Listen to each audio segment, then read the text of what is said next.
Kamusta naman po ang dagok sa agrikultura?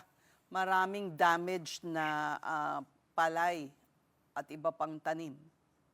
Yes, ito talaga ang in-expect namin na may damage because of the asphalt. Kasi pag makapal yan, hindi na natin mapapakinabangan, lalo na yung mga palayan. So up to now, we're still checking this through our agriculture's office, especially yung mga livestock under our city vet.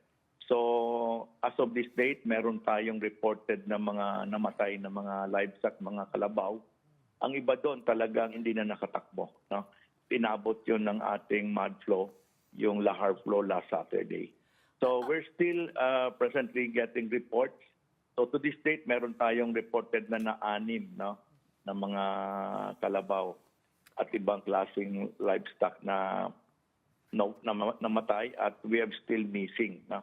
Pero yung extent ng damage, because doon lang to sa area ng Kamalig at Ginubatan, hindi naman ganun kalaki.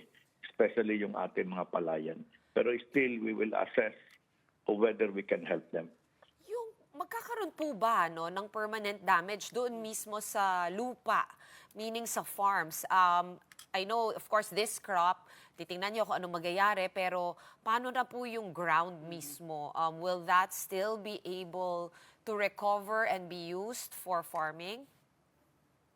Depende po. Kasi as before, kung talagang heavy yan, it will take years kasi alisin mo yan.